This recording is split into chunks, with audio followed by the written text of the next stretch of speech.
जगत में प्रत्येक व्यक्ति को किसी ना किसी प्रकार की निर्बलता अवश्य होती है। जैसे कोई बहुत तेजी से दौड़ नहीं पाता तो कोई अधिक भार नहीं उठा पाता, कोई असाध्य रोग से पीड़ित रहता है तो कोई पढ़े हुए पाठों को स्मरण में नहीं रख पाता। ऐसे अनेकों उदाहरण और भी हैं।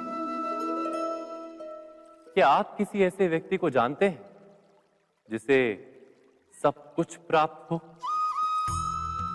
और हम जीवन की उस एक निर्बलता को जीवन का केंद्र मानकर जीते हैं? इस कारणवश हृदय में दुख और असंतोष रहता है सदा। निर्बलता मनुष्य को जन्म से अथवा संजोग से प्राप्त होती है, किंतु उस निर्बलता को मनुष्य का मन अपनी मर्यादा बना लेता है। किंतु कुछ व्यक्ति ऐसे भी होते हैं जो अपने पुरुषार्थ और श्रम से उस निर्बलता को पराजित कर देते हैं। क्या भेद है उनमें और अन्य लोगों में? क्या आपने कभी विचार किया है? सरल सा उत्तर है इसका। जो व्यक्ति निर्बलता से पराजित नहीं होता, जो पुरुषार्थ करने का साहस रखता है हृदय में, वो निर्बलता को पार कर जाता है। अर्थात निर्बलता अवश्य ईश्वर देता है, किंतु मर्यादा मनुष्य का मन ही निर्मित करता है। स्वयं विचार कीजिए।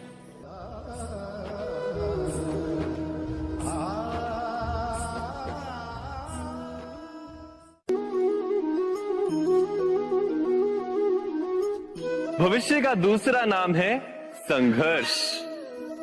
हृदय में आज इच्छा होती है और यदि पूर्ण नहीं हो पाती तो हृदय भविष्य की योजना बनाता है।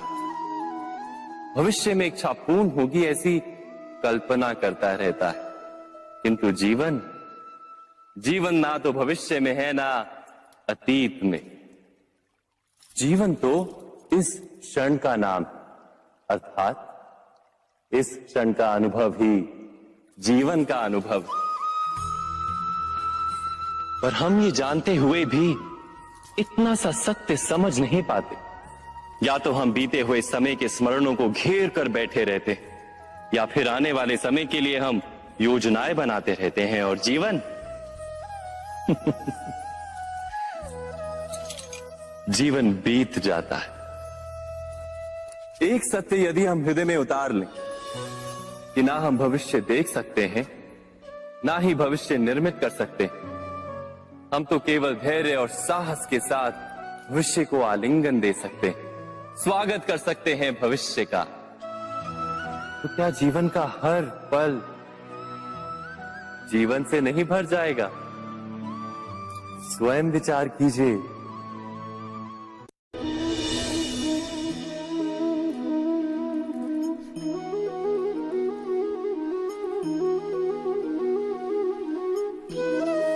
ज्ञान प्राप्ति सदा ही समर्पण से होती है, ये हम सब जानते हैं। किंतु समर्पण का वास्तविक महत्व क्या है? क्या हमने कभी विचार किया? मनुष्य का मन सदा ही ज्ञान प्राप्ति में विभिन्न बाधाओं को उत्पन्न करता है। कभी किसी अन्य विद्यार्थी से ईर्ष्या हो जाती है, कभी पढ़ाए हुए पाठों पर संदेह जन्मता है और कभी गुरु द्वारा दिया गया दंड मन को अहंकार से भर देता है। नहीं, क्या ऐसा नहीं होता? न जाने कैसे कैसे विचार मन को भटकाते हैं और मन की इसी अयोग्य स्थिति के कारण हम ज्ञान प्राप्त नहीं कर पाते। मन की योग्य स्थिति केवल समर्पण से निर्मित होती है। समर्पण मनुष्य के अहंकार का नाश करता है। ईर्ष्या, महत्वाकांक्षा आदि भावनाओं को दूर कर हृदय को शांत करता है और मन को एकाग्र करता है। वास्तव में ईश्वर की सृष्टि में ना ज्ञान की मर्यादा है, ना ज्ञानियों की। गुरु दत्तात्रेय ने तो गाय और श्वान से भी ज्ञान प्राप्त कर लिया था। अर्थात विषय ब्रह्म ज्ञान का हो या जीवन के ज्ञान का या गुरुकुल में प्राप्त होने वाले ज्ञान का, उसकी प्राप्ति के लिए गुरु से अधिक महत्व है उस गुरु के प्रति हमारा समर्पण। क्या यह सत्य नहीं?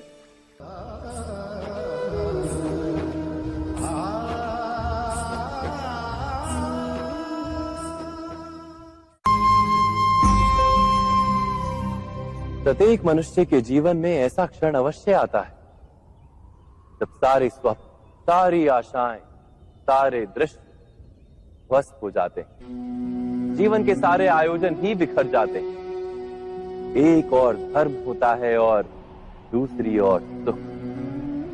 इसी को धर्म संकट कहते हैं। जब धर्म का वहन ही संकट हो और धर्म का त्याग ही सुख हो। विचार कीजिए, कभी किसी स्वजन के विरुद्ध सत्य बोलने का अवसर प्राप्त हो जाता है, कभी ठीक दरिद्रता के समय सरलता से चोरी करने का मार्ग प्राप्त हो जाता है, कभी किसी शक्तिशाली राजनेता या राजा के कर्मचारी का अधर्म प्रकट हो जाता है। सबके जीवन में ऐसी घटना बनती ही रहती है। अधिकतर लोग ऐसे किसी क्षण को धर्म संकट के रूप में जान ही नहीं पाते। हमें किसी प्रकार के संघर्ष का अनुभव ही नहीं होता।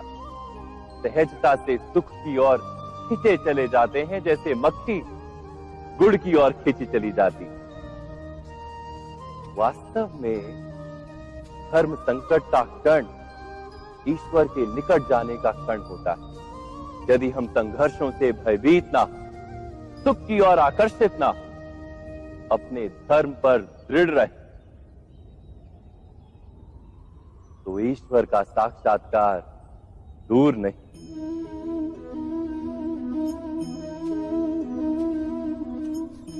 पवन से युद्ध करने वाला पत्ता यदि पेड़ से गिरता है तो भी आकाश की ओर उठता है। पवन से झुकने वाली घास वहीं भूमि पर रह जाती। अर्थात धर्म संकट से यदि हम संकट को ही टाल दें तो सुख तो मिलता है, जीवन बढ़ता है, किंतु क्या चरित्र नहीं टूटता? क्या आत्मा दरिद्र नहीं हो जाती? क्या ईश्वर से अंतर नहीं हो जाता? स्वयं विचार कीजिए। दो व्यक्ति जब निकट आते हैं तो एक दूसरे के लिए सीमाएं और मर्यादाएं निर्मित करने का प्रयत्न अवश्य करते हैं। हम यदि सारे संबंधों पर विचार करें तो देखेंगे कि इन सारे संबंधों का आधार यही सीमाएं हैं जो हम दूसरों के लिए निर्मित करते हैं। और यदि अनजाने में भी कोई अन्य व्यक्ति इन सीमाओं को तोड़ता है तो उसी क्षण हमारा हृदय क्रोध से भर जाता है। इन सीमाओं का वास्तविक रूप क्या है? क्या हमने कभी विचार किया? सीमाओं के द्वारा हम दूसरे व्यक्ति को निर्णय करने की अनुमति नहीं देते। अपना निर्णय उस व्यक्ति पर थोपते हैं, अर्थात किसी की स्वतंत्रता का अस्वीकार करते हैं। और जब स्वतंत्रता का अस्वीकार किया जाता है तो उसका हृदय दुख से भर जाता है। और जब वो सीमाओं को तोड़ता है तो हमारा हृदय क्रोध से भर जाता है। क्या ऐसा नहीं होता?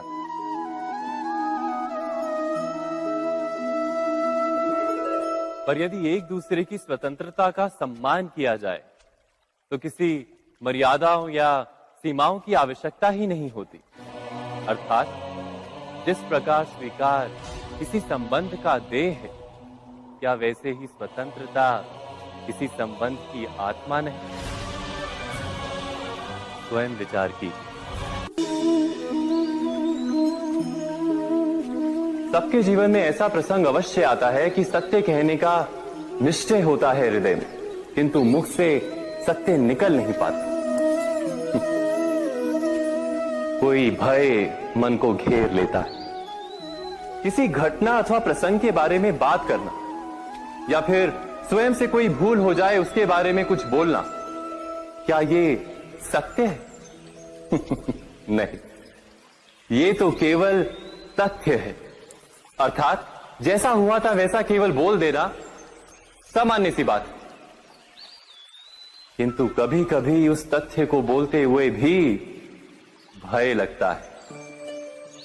कदाचित किसी दूसरे की भावनाओं का विचार आता है मन, दूसरे को दुख होगा ये भय भी शब्दों को रोकता है। तो ये सत्य क्या है? क्या हमने कभी विचार किया है? जब भय रहते हुए भी कोई तथ्य बोलता है तो वो सत्य कहलाता है। वास्तव में सत्य कुछ और नहीं, केवल निर्भयता का दूसरा नाम है। और निर्भय होने का कोई समय नहीं होता, क्योंकि निर्भयता आत्मा का स्वभाव है। अर्थात क्या प्रत्येक क्षण सत्य बोलने का क्षण नहीं होता?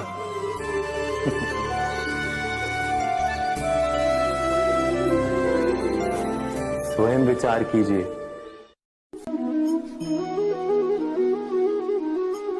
श्रेष्ठता का क्या अर्थ है? श्रेष्ठता का अर्थ है दूसरों से अधिक ज्ञान प्राप्त करना। अर्थात मूल्य इस बात का नहीं कि स्वयं कितना ज्ञान प्राप्त किया, मूल्य इस बात का है कि प्राप्त किया हुआ ज्ञान अन्य लोगों से कितना अधिक है।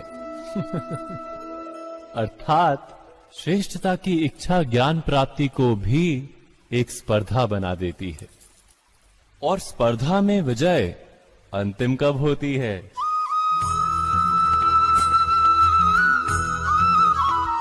कुछ समय के लिए तो श्रेष्ठ बना जा सकता है, किंतु सदा के लिए कोई श्रेष्ठ नहीं रह पाता। फिर वही असंतोष, पीड़ा और संघर्ष जन्म लेता है।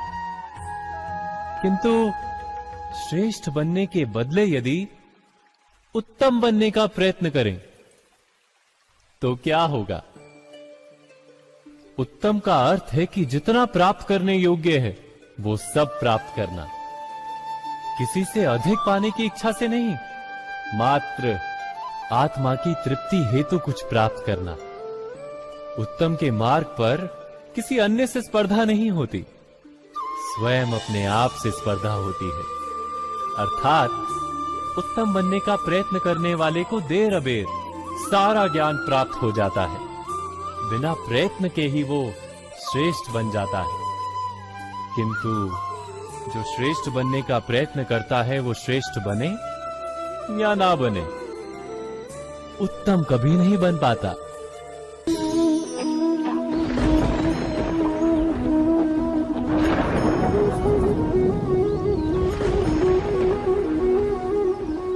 सपनों और पूर्वाभासों के आधार पर हम भविष्य के सुख दुख की कल्पना करते हैं।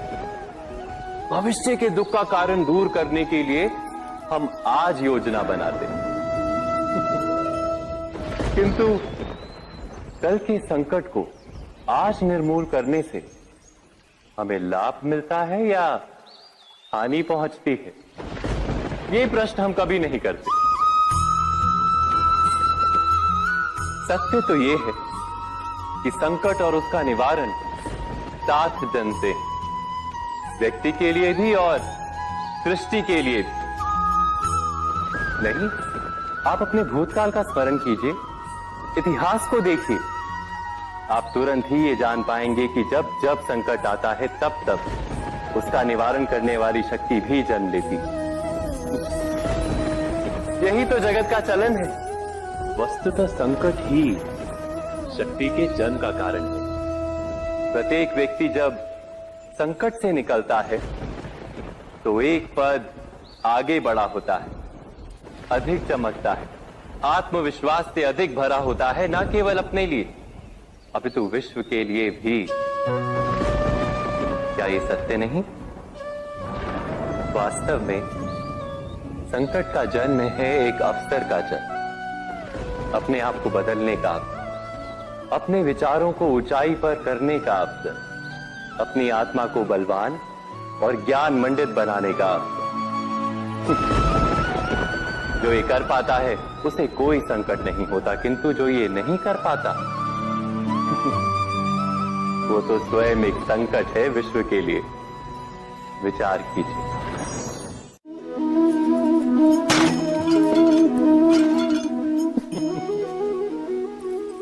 कभी कभी कोई घटना मनुष्य के जीवन की सारी योजनाओं को तोड़ देती और मनुष्य उस आघात को अपने जीवन का केंद्र मान लेता।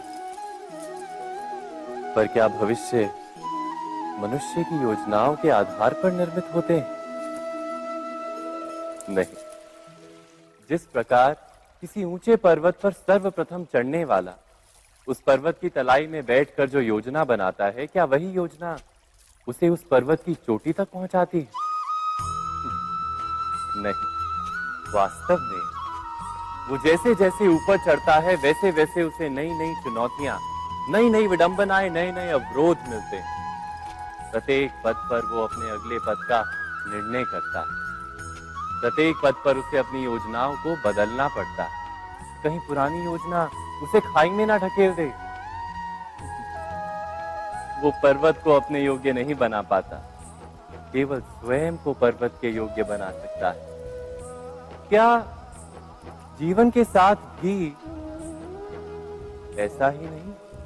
जब मनुष्य जीवन में किसी एक चुनौती को, एक अवरोध को अपने जीवन का केंद्र मान लेता है, अपने जीवन की गति को ही रोक देता है, तो वो अपने जीवन में सफल नहीं बन पाता और ना ही सुख और शांति प्राप्त कर पाता। अर्थात जीवन को अपने योग्य बनाने के बदले स्वयं अपने को जीवन के योग्य बनाना ही सफलता और सुख का एकमात्र मार्ग नहीं। स्वयं विचार कीजिए।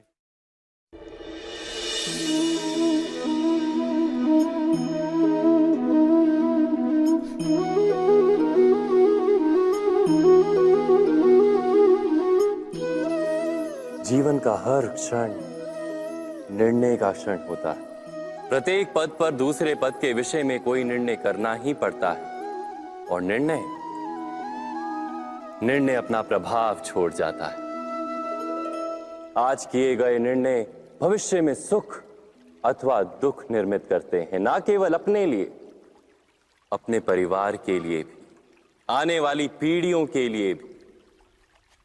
जब कोई दुविधा सामने आती है तो मन व्याकुल हो जाता है, अनिश्चय से भर जाता है। निर्णय का वो क्षण युद्ध बन जाता है और मन बन जाता है युद्ध भूमि। अधिकतर निर्णय हम दुविधा का उपाय करने के लिए नहीं, केवल मन को शांत करने के लिए लेते हैं। पर क्या कोई दौड़ते हुए भोजन कर सकता है? नहीं। तो क्या युद्ध से जूझता हुआ मन कोई योग्य निर्णय ले पाएगा? वास्तव में शांत मन से जब कोई निर्णय करता है तो अपने लिए सुखद भविष्य बनाता है, किंतु अपने मन को शांत करने के लिए जब कोई निर्णय करता है तो वो व्यक्ति भविष्य में अपने लिए कांटों भरा वृक्ष लगाता है। स्वयं विचार कीजिएगा।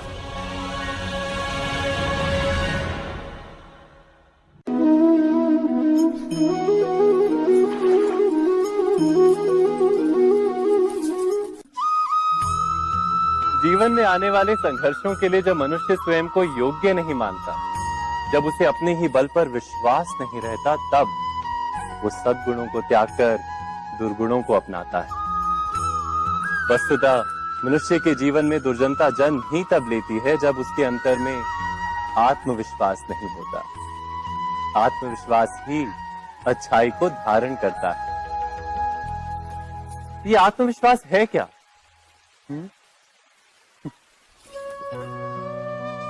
जब मनुष्य ये मानता है कि जीवन का संघर्ष उसे दुर्बल बनाता है, तो उसे अपने ऊपर विश्वास नहीं रहता।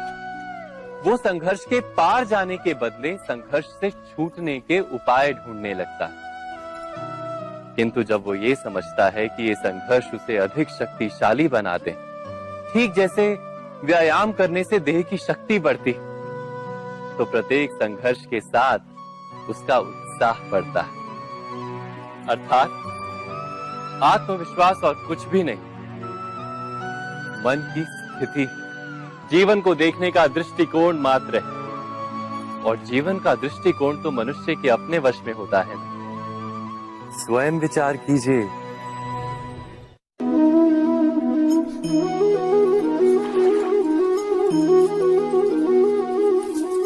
पिता सदा ही अपने संतान के सुख की कामना करते हैं, उनके भविष्य की चिंता करते रहते हैं। इसी कारणवश सदा ही अपने संतानों के भविष्य का मार्ग स्वयं निश्चित करने का प्रयत्न करते रहते हैं। जिस मार्ग पर पिता स्वयं चला है, जिस मार्ग के कंकर पत्थर को स्वयं देखा है, मार्ग की छाया, मार्ग की धूप को स्वयं जाना है, उसी मार्ग पर उसका पुत्र भी चले, यही इच्छा रहती है हर पिता की। निस्संदेह उत्तम भावना है ये, किंतु 3 प्रश्नों के ऊपर विचार करना हम भूल ही जाते हैं। कौन से प्रश्न? प्रथम प्रश्न, क्या समय के साथ प्रत्येक मार्ग बदल नहीं जाते? क्या समय सदा ही नई चुनौतियों को लेकर नहीं आता? तो फिर बीते हुए समय के अनुभव नई पीढ़ी को किस प्रकार लाभ दे सकते हैं? दूसरा प्रश्न, क्या प्रत्येक संतान अपने माता पिता की छवि होता है? हाँ, संतानों को संस्कार तो अवश्य माता पिता देते हैं, किंतु भीतर की क्षमता तो ईश्वर देते हैं। तो जिस मार्ग पर पिता को सफलता मिली है, विश्वास है कि उसी मार्ग पर उसकी संतानों को भी सफलता और सुख प्राप्त होगा। तीसरा प्रश्न, क्या जीवन के संघर्ष और चुनौतियां लाभकारी नहीं होती? क्या प्रत्येक नया प्रश्न एक नए उत्तर का द्वार नहीं खोलता? तो फिर संतानों को नए नए प्रश्नों, संघर्षों और चुनौतियों से दूर रखना, ये उनके लिए लाभ करना कहलाएगा या हानि पहुंचाना? अर्थात जिस प्रकार संतान के भविष्य का निर्माण करने के बदले उसके चरित्र का निर्माण करना श्रेष्ठ है, वैसे संतानों के जीवन का मार्ग निश्चित करने के बदले उन्हें नए संघर्षों के साथ जूझने के लिए मनोबल व ज्ञान देना अधिक लाभदायक नहीं होगा? स्वयं विचार कीजिए।